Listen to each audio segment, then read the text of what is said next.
Rain hammered down on the stone steps outside the glass tower, turning Henry Carter's borrowed suit into a heavy, soaking burden. He had just walked out of the interview rejected because he didn't fit the image, despite having saved hundreds of difficult customers from disaster. Henry gripped his briefcase strapped tighter, turned his back, and resolved not to beg. But the moment his foot touched the puddle, a woman's voice rang out behind him. "Henry, stop!" And billionaire CEO Alexandra Reed ran straight into the rain, calling his name in front of everyone. Henry Carter was 36 years old. His hands told the story of his life calloused from scrubbing floors, scarred from years of hotel maintenance work, rough from 3 years of night shifts as a janitor in the very building where he had just been humiliated.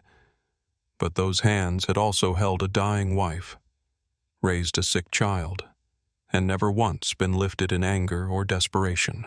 For the past 3 years, Henry had worked the graveyard shift at Reed Towers, mopping marble floors while the city slept. Before that, he had spent 8 years in hotel services, 8 years of handling guest complaints, managing VIP arrivals, coordinating with security during emergencies, and solving problems that would have sent less experienced workers running for management. He had been good at it. No, he had been excellent at it. His wife, Sarah, had passed away when Leo was 3 years old. Henry didn't talk about it much. Grief was a private thing, something he carried in the spaces between breaths. On the day of her funeral, while relatives whispered their condolences and offered casseroles, Henry had sat in the hospital parking lot with Leo strapped into the back seat, the boy's wheezing audible even over the sound of rain on the windshield. He had turned around, looked his son in the eyes, and made a promise. "I won't let you struggle to breathe ever again, whatever it takes." It was a promise that had cost him sleep, dignity, and years of his life. But it was a promise he intended to keep, now. Henry slept 3 to 4 hours a night. His back ached from bending over mop buckets. His knees protested every flight of stairs. But he never let Leo see the exhaustion. Every morning, he made breakfast. Every evening, he checked homework.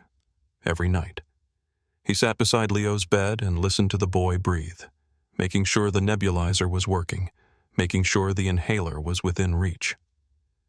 Henry had one thing most people lost along the way: self-respect. He would rather be poor than pathetic. He would rather struggle than surrender. Leo Carter was 8 years old, small for his age, with dark hair that fell into his eyes and a smile that could break hearts. Every night, he slept with a nebulizer humming beside his bed, the rhythmic hiss of medicated vapor filling the small bedroom. Every morning, he would wake up, his chest tight, his breathing labored, and he would smile at his father. "I'm fine, Dad. I promise." But Henry knew better. He remembered the night 9 months ago when Leo had woken up gasping, his lips turning blue, his small hands clutching at his throat. Henry had carried him to the car, breaking every speed limit on the way to the emergency room. The doctors had stabilized Leo within the hour, but the bill had become a shadow that followed Henry everywhere. $2,847. He was still paying it off in installments of $50 a month. That night had carved something permanent into Henry's chest. Not just love. Desperation. The kind of desperation that made a man apply for a job he had no business applying for. Alexandra Reed was the CEO of Reed Financial and Real Estate Holdings, one of the most powerful corporations in the country. She was 42 years old, 6 feet tall in heels, and utterly terrifying to everyone who worked under her. People called her the Ice Queen. They called her ruthless. They called her a lot of things, most of them accurate. Alexandra didn't believe in small talk. She didn't believe in second chances. And she certainly didn't believe in excuses. She believed in results. She believed in accountability. And, perhaps most dangerously, she believed in fairness, right now. Alexandra was overseeing a company-wide audit of hiring practices. It had started 3 months ago when an internal whistleblower sent an anonymous email detailing a pattern of discrimination in the recruitment process. Candidates with Ivy League degrees were fast-tracked. Candidates without degrees, regardless of experience, were filtered out before interviews even took place. The email had included names, dates, and examples. Alexandra had read it twice, her jaw tightening with each sentence. Then she had called an emergency meeting with the executive board and announced that she would personally oversee a full review. Some board members had protested. Alexandra had silenced them with a single sentence. "If we're only hiring people who look like us, we're not hiring the best. We're hiring mirrors." She didn't tell anyone why she cared so much. She didn't tell them about her father, a man who had worked 3 jobs to send her to college, only to be turned away from management positions his entire life because he lacked a degree. She didn't tell them about the day she had overheard her father being called uneducated by a man who couldn't change a tire or cook a meal. She didn't tell them that the reason she had clawed her way to the top was so that no one could ever dismiss her the way her father had been dismissed. She kept those memories locked away, but they fueled every decision she made. The opportunity appeared on a Tuesday night at 2:15 in the morning. Henry was mopping the executive lobby on the 40th floor. The building was silent except for the hum of the air conditioning system and the distant sound of a cleaning cart rattling down a hallway. He straightened his back, wincing at the stiffness, and glanced up at the digital bulletin board mounted on the wall. Internal job postings rotated across the screen every 30 seconds. Most of them were for senior positions directors, managers, consultants. Henry usually ignored them. They weren't meant for people like him. But then the screen changed. Front desk support associate, daytime hours, full benefits. Salary range $48,000 to $55,000 annually. Henry froze. $48,000. That was more than he made in a year and a half as a janitor. That was health insurance. That was Leo getting the medicine he needed without Henry having to choose between pills and groceries. That was a future. Henry pulled out his phone, his hands trembling slightly, and took a picture of the posting. Then he stood there for a long time, staring at the words on the screen. His first thought was automatic. They'll never pick you. You're just a janitor. But his second thought was louder. What if they do? He thought about Leo. He thought about the inhaler that cost $80 every month. He thought about the hospital bills. He thought about the future he wanted to give his son, a future where Leo didn't have to worry about whether they could afford his medication. Henry opened his email app. His fingers hovered over the keyboard. Then he started typing. Henry spent 3 hours that night drafting his cover letter. He didn't lie, he didn't exaggerate. He wrote about his 8 years in hotel customer service. He described his experience managing guest complaints, coordinating with maintenance and security teams, handling VIP arrivals, and de-escalating tense situations. He wrote about his ability to remain calm under pressure, his skill in multitasking, and his commitment to professionalism. At the end, where the application asked for education level, he paused. He could lie. He could claim to have some college credits. No one would check. But then he thought about Leo. He thought about the kind of man he wanted to be. He typed the truth. High school diploma, no college degree. He attached his resume, looked one last time at the photo of Leo he kept taped to the corner of his desk, took a deep breath, and hit submit. 3 days later, the email arrived. Henry was eating breakfast with Leo oatmeal with brown sugar, because it was cheap and filling when his phone buzzed. He glanced at the screen and nearly dropped his spoon. Subject interview invitation front desk, Support Associate. Henry read the email 5 times. His hands were shaking. Leo noticed. "Dad, are you okay?" Henry looked up at his son, his heart pounding. "Yeah, buddy, Dad just got some good news." Leo grinned. "Really? What kind of good news?" Henry ruffled his hair. "The kind that might change things." The morning of the interview. Henry woke up at 5:30. He hadn't slept well. His mind had been racing all night, rehearsing answers, imagining scenarios, trying to convince himself he belonged in that room.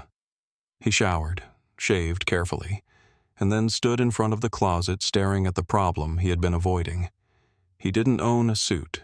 He owned 2 pairs of jeans, 3 work shirts, and a jacket he had bought at a thrift store 6 years ago. He couldn't walk into an interview dressed like that. He called George, a coworker who had once worked in corporate finance before a divorce and a layoff had sent him to the night shift. George was a good man. When Henry explained the situation, George didn't hesitate. "Come by before your shift. I've got something that'll fit." The suit was navy blue, slightly worn at the elbows, but clean and pressed. Henry tried it on in George's apartment.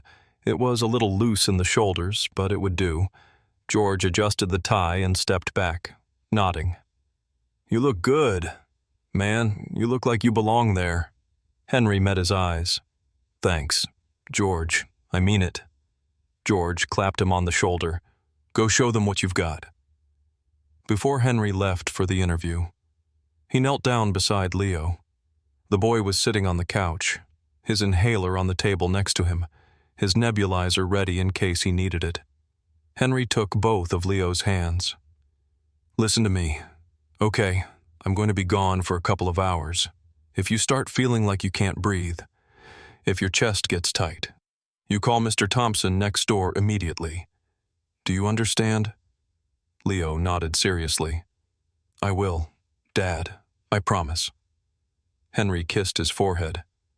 "I love you, buddy." Leo smiled. "Love you too. Good luck." As Henry walked out the door, he realized something. His heart wasn't in his chest. It was in that apartment, with that boy. The interview was scheduled for 10 in the morning. Henry arrived at 9:45. He took the elevator to the 23rd floor, where the HR offices were located. The waiting area was pristine white leather chairs, glass tables, abstract art on the walls. Henry sat down and tried to steady his breathing. 2 other candidates were waiting. A young woman in a sharp gray blazer, scrolling through her phone, a man in his 20s, wearing designer glasses and an expression of casual confidence. They didn't look at Henry. He didn't expect them to, at exactly 10 o'clock. A woman in her 30s stepped into the waiting area. "Henry Carter." Henry stood. "That's me." She smiled politely. "I'm Melissa, HR assistant. Follow me, please." Henry followed her down a long hallway lined with frosted glass offices. She stopped at a conference room and opened the door. "Have a seat. The panel will be with you shortly." The interview room was cold and bright. A long table, 3 empty chairs on one side, 1 chair on the other. Henry sat down and folded his hands on the table. His palms were sweating. A moment later, the door opened. 3 people entered. The first was a man in his 50s, gray hair, expensive suit, an expression that suggested he had better places to be. That was Wilfred, the head of human resources. The second was Melissa, who took a seat and opened a leather folder. The third was a younger man, maybe 40, with slicked back hair and a bored expression. That was Clinton, the operations manager for the front desk team. Wilfred didn't bother with pleasantries. "Thank you for coming. Mr. Carter, let's begin. Tell us why you're interested in this position." Henry had rehearsed this answer 100 times. He kept his voice steady. "I've spent 8 years in customer service, most of that in high-pressure hotel environments. I know how to manage difficult clients, coordinate with teams, and stay calm when things go wrong. I believe I can bring that experience to this role and provide excellent service to Reed Holdings. Wilfred nodded, but his expression didn't change. Walk us through a specific example of a difficult situation you've handled. Henry leaned forward slightly. 3 years ago, I was working the front desk at the Whitmore Hotel. A VIP guest arrived for a conference, and we had accidentally double-booked his suite. He was furious, understandably. I apologized immediately, explained the situation, and offered him an upgrade to our executive penthouse at no additional charge. I personally ensured his luggage was moved, his check-in was expedited, and I followed up with him that evening to make sure everything was satisfactory. He ended up writing a positive review and requesting me by name for his next stay. Clinton nodded. For the first time, he looked interested. That's solid. What about handling multiple priorities? Henry described another situation. A group of 60 international clients had arrived 2 hours early for a corporate retreat. The conference rooms weren't ready. The catering hadn't arrived. Chaos was imminent. Henry had coordinated with housekeeping to expedite room preparation, contacted the catering company to push the delivery forward, and personally greeted each group leader to assure them everything was under control. Within 45 minutes, the situation was resolved. Clinton wrote something down. Melissa was nodding. The interview was going well. Henry allowed himself a flicker of hope. Then Wilfred leaned back in his chair and asked the question that changed everything. Tell me, Mr. Carter, where did you complete your undergraduate degree? The room seemed to pause. Henry felt the shift immediately. He had known this was coming. He had prepared for it. But hearing the question out loud still felt like a punch to the stomach. He met Wilfred's eyes. I didn't attend college. I started working right after high school to support my family. Wilfred's expression didn't change, but something in his posture did. The air in the room grew colder. Melissa glanced down at her notes. Clinton shifted in his seat. Wilfred tapped his pen against the table. I see. And what is your current position? Henry knew where this was going. He could have lied. He could have said he was between jobs. But he had promised himself he would tell the truth. I'm a night custodian. Here. In this building. Silence. Melissa looked up sharply. Clinton blinked.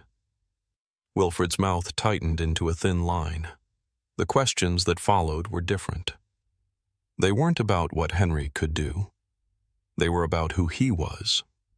Or rather, who he wasn't. Do you have any management training? No. Have you completed any professional development courses? No. Do you have experience with enterprise-level client management software? No. Each answer felt like another nail in the coffin. Finally, Wilfred leaned forward, folding his hands on the table. His voice was perfectly polite, perfectly cold. Mr. Carter, I appreciate your time today, but I have to ask, do you genuinely believe you represent the image this company projects to its clients? The insult was subtle, but it landed like a slap. Henry kept his voice steady, even though his chest felt tight. I believe my experience and my attitude represent this company better than a suit or a degree ever could. Wilfred smiled, but there was no warmth in it. We'll be in touch. Thank you for your time. Henry stood. He didn't plead, he didn't argue, he simply nodded. Thank you for the opportunity. He walked out of the conference room, his back straight, his head up. But inside, he was collapsing.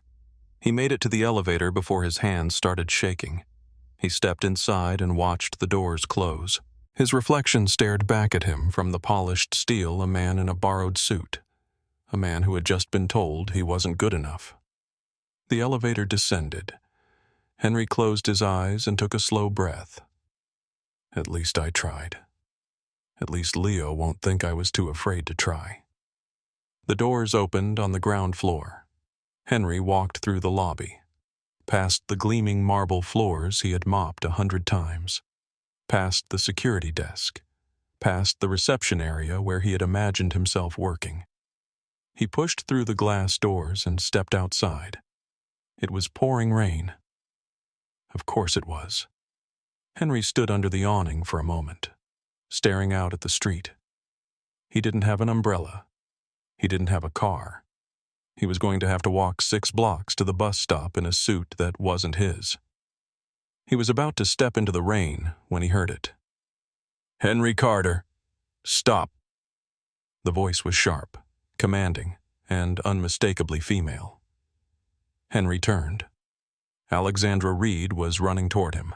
She wasn't wearing a coat. She didn't have an umbrella. Her designer heels clicked against the wet pavement. Within seconds, she was soaked. Every person in the lobby froze. Security guards stared. Receptionists stopped mid-sentence. The CEO of Reed Holdings was chasing a janitor into the rain. Alexandra didn't waste time. She grabbed Henry's arm and pulled him back under the awning. Water dripped from her hair. Her blouse was plastered to her shoulders. She didn't seem to care. "I watched your interview." Henry stiffened. He had a feeling he knew where this was going. Some kind of apology, some kind of corporate damage control. He opened his mouth to tell her he didn't need pity, but Alexandra spoke first. "What just happened in that room was wrong." Henry blinked. "I'm sorry." Alexandra's eyes were fierce. "You heard me. That interview was a disgrace, and I'm not going to let it stand." Henry's throat tightened. He didn't trust himself to speak. Alexandra continued, her voice cutting through the sound of the rain. 2 months ago, my business partner, Irene Lawson, nearly collapsed in the main lobby. Low blood sugar. She was dizzy, disoriented, on the verge of passing out. "Do you remember that?" Henry frowned, thinking back. Then it clicked. The older woman in the expensive coat. She had been swaying near the elevators. Henry had seen it happen. He had walked over, asked if she was okay, recognized the signs of hypoglycemia. He had pulled a candy bar from his pocket as lunch, actually, and given it to her. He had called security, made sure she sat down, stayed with her until the paramedics arrived. He hadn't thought about it since. It was just what you did when someone needed help. Alexandra nodded, reading his expression. "She told me about you. She said a man mopping floors saved her life. I was out of the country that week. By the time I got back, I didn't know who you were or how to find you. Today, I was reviewing interview footage as part of the hiring audit. I saw your face on the monitor. I recognized you immediately." Henry felt something crack inside his chest. "If you're offering me the job because I helped someone," Alexandra cut him off. "I'm not offering you the job. I'm offering you justice," she explained quickly, her words precise and deliberate. The company was in the middle of a culture review. Too many complaints had surfaced about bias in hiring, about candidates being rejected based on pedigree rather than performance. Henry wasn't the first person to be dismissed because he didn't fit the profile, but Alexandra intended to make him the last. "This isn't charity, Mr. Carter. This is accountability. What happened to you today happens to dozens of qualified people every year, and I'm going to put a stop to it, starting now." Henry didn't know what to say. He had spent so long expecting nothing that he didn't know how to process this. Alexandra pulled out her phone and made a call. "Wilfred, Melissa, Clinton, meet me in the main lobby, immediately." She hung up and looked at Henry. "You're about to get an apology, and they're about to get a lesson." 5 minutes later, the 3 of them stepped out of the elevator. Wilfred looked confused. Melissa looked nervous. Clinton looked annoyed. They spotted Alexandra and hurried over. Then they saw Henry. Their expressions changed. Wilfred recovered first. "Ms. Reed, I wasn't aware." Alexandra held up a hand. "Explain to me why you rejected Henry Carter." Wilfred glanced at Henry. Then back at Alexandra. He doesn't have the required qualifications. Alexandra's voice dropped to a deadly calm. The job description doesn't require a degree. So tell me again, why did you reject him? Wilfred shifted uncomfortably. It's preferred. Alexandra cut him off. Preferred based on what performance or prejudice? Wilfred's face flushed. That's not fair. Alexandra stepped closer. What's not fair is telling a man with 8 years of experience that he doesn't represent this company's image. What's not fair is dismissing someone because they clean floors at night instead of sitting in a corner office. What's not fair is the system you've built that filters out people before they even get a chance. Clinton tried to interject. We have standards. Alexandra turned on him. Standards or stereotypes? Let me ask you something.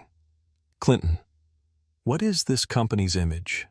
Is it a designer suit? Is it a degree from an expensive school? Or is it competence, professionalism, and the ability to solve problems under pressure?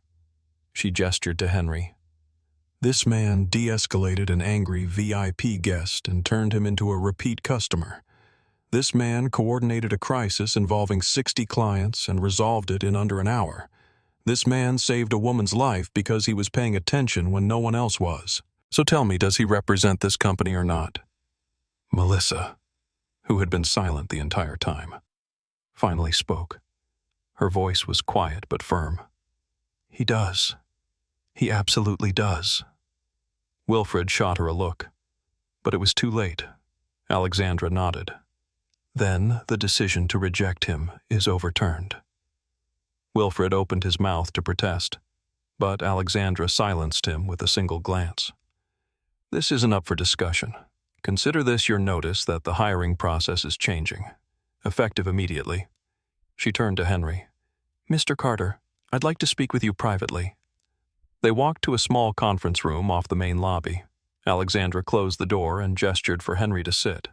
I'm not going to hand you the job. That wouldn't be fair to you or to anyone else. But I am going to give you a real chance. She outlined her proposal, a 2-month paid training program. Henry would be compensated at double his current salary starting immediately. He and Leo would receive full health insurance from day one, including coverage for pre-existing conditions, at the end of the training. If Henry demonstrated the necessary skills, he would be hired as a front desk associate. If he didn't, he could return to his custodial position with no penalty and no stigma. Henry listened, his heart pounding. Why are you doing this? Alexandra met his eyes. Because someone should have done it for my father, and because you deserve a fair shot. Henry swallowed hard. People are going to hate me. Alexandra didn't sugarcoat it. Some will, but that's not your problem. That's theirs. I need you to stand there and prove that effort and integrity matter more than a pedigree. Can you do that? Henry thought about Leo. He thought about the promise he had made. Yes, I can. Alexandra extended her hand. Then we have a deal. The first week of training was brutal. The program included 6 candidates. 4 of them had bachelor's degrees. 2 had master's degrees. All of them were younger than Henry. None of them acknowledged him. When Henry introduced himself on the first day, mentioning his background in hotel services, one of the younger men, a business school graduate named Tyler, had smirked and whispered something to the woman next to him. Henry had heard it anyway. Guess they're really lowering the bar. Henry had said nothing. He had sat down, opened his notebook, and prepared to prove them wrong. The lead trainer was a woman named Audrey, a no-nonsense veteran of the hospitality industry with 23 years of experience. She was in her 50s, sharp-eyed, and unimpressed by credentials. She didn't care about degrees. She cared about results. On the first day, she had looked around the room and said, I don't care where you went to school. I care whether you can do the job. If you can't handle pressure, stress, and difficult people, you won't make it here. Some of you will wash out. That's fine. Better to know now than to fail in front of a client. She threw scenarios at them rapid fire. An irate client whose package was lost and who was threatening legal action. A double-booked conference room with 2 executive teams arriving in 10 minutes. A vendor arriving 3 hours late with critical supplies for a board presentation starting in 30 minutes. A system outage affecting the phone lines during peak check-in hours. Each scenario was timed. Each response was evaluated. Henry handled each one with calm precision. He had lived these situations. When the angry client appeared, Henry apologized, verified the tracking information, contacted the courier service, arranged for a replacement to be delivered by the end of the day, and offered a discount on the client's next order. When the conference room was double booked, Henry secured an alternate space, personally escorted both teams to their locations, and ensured they each had refreshments and the correct equipment. When the vendor was late, Henry contacted the presenter, explained the situation, arranged for backup materials, and had the critical supplies delivered to the correct room the moment they arrived. The other candidates fumbled. They hesitated. They tried to apply textbook solutions to real-world chaos. Tyler, the business school graduate, argued with Audrey about whether his response was technically correct according to customer service theory. Audrey had shut him down immediately. This isn't a classroom. Clients don't care about theory. They care about results. Henry said nothing. He just kept working. But the real obstacle wasn't the training. It was Wilfred. The HR director couldn't retaliate openly. Alexandra had made it clear that any interference would result in immediate termination, but he found other ways to make Henry's life difficult. He scheduled Henry's training sessions at inconsistent times, often with less than 24 hours notice, forcing Henry to scramble for childcare.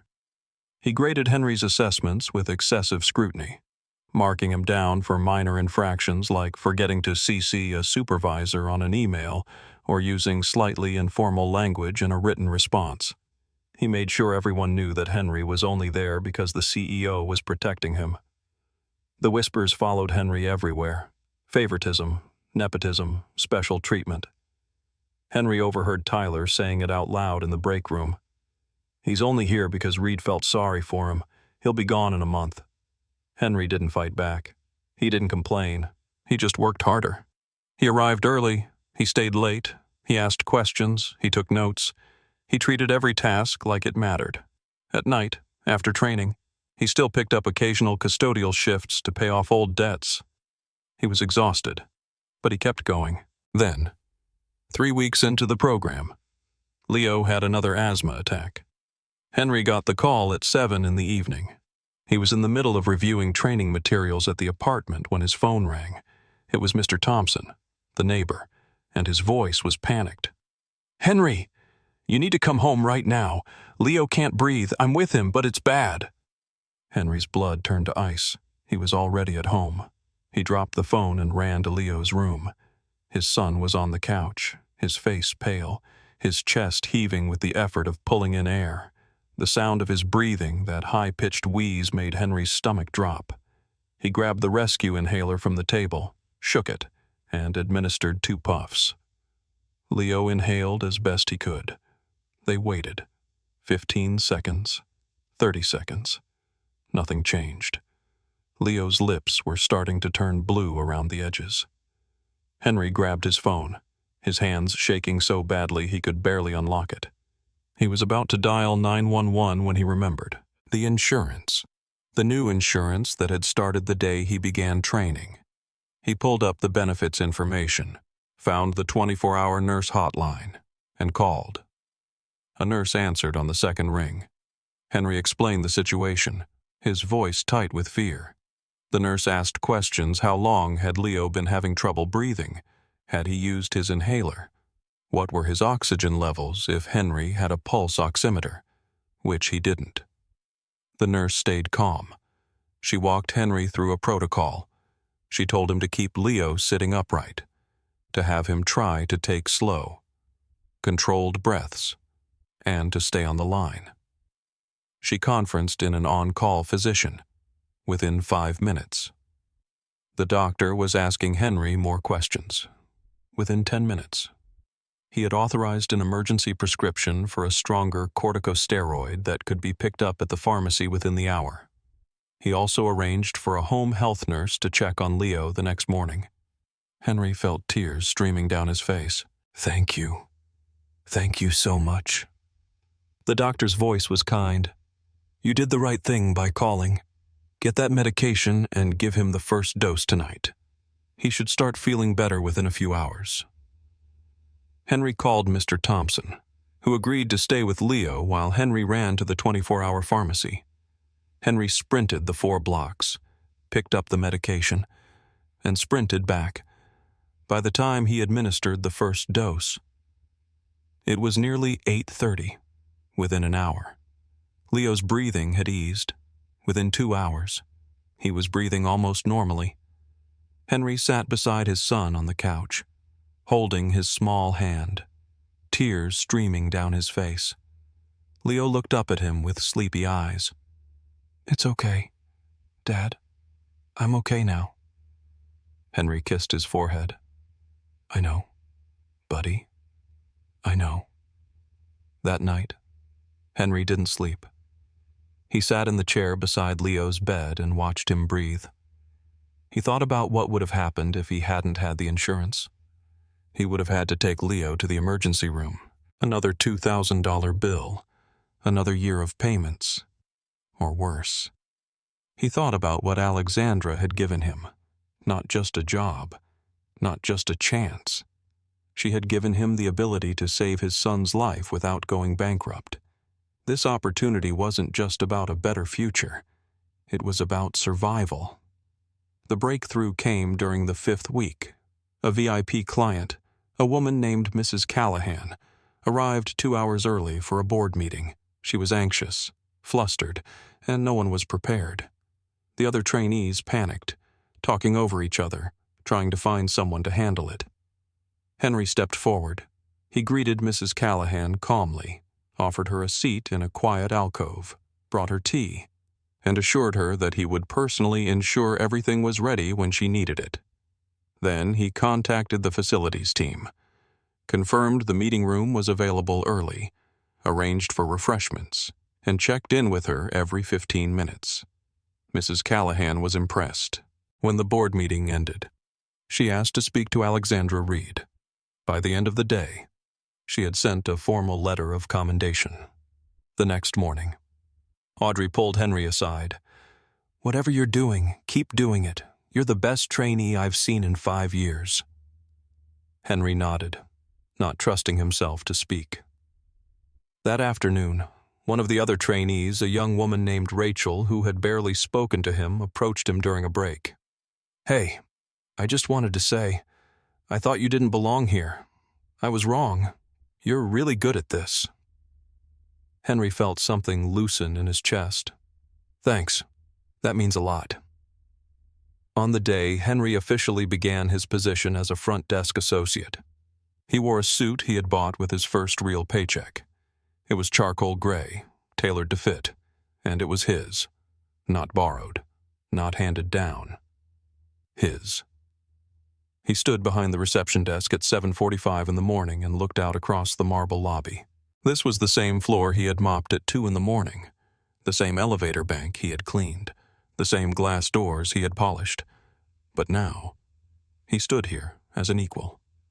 At 8:15. Wilfred walked through the lobby. He glanced at Henry, his expression unreadable, and kept walking. He didn't say anything. He didn't have to. The silence was its own admission. At 8:30, Alexandra Reed walked past. She didn't stop. She didn't make a speech. She just met Henry's eyes, nodded once, and kept walking. The message was clear. I gave you fairness. You earned the rest. That evening, Henry texted Leo. Dad didn't win the lottery, but Dad didn't give up either. The next day was Saturday. Henry brought Leo to the building. It was Leo's first time seeing where his father worked during the day. They stood outside, looking up at the glass tower. Leo's eyes were wide. "This is where you work now?" Henry nodded. "This is where I work." Leo grabbed his father's hand. "I'm proud of you, Dad." Henry's throat tightened. "I'm proud of you too, buddy." The rain had stopped. The sky was clearing. But the lesson about prejudice, about dignity, about fighting for what you deserve, that lesson would stay with Henry forever, and he would make damn sure Leo learned it too. Dignity isn't given by people who think they're better than you. It's something you keep, even when they try to take it away.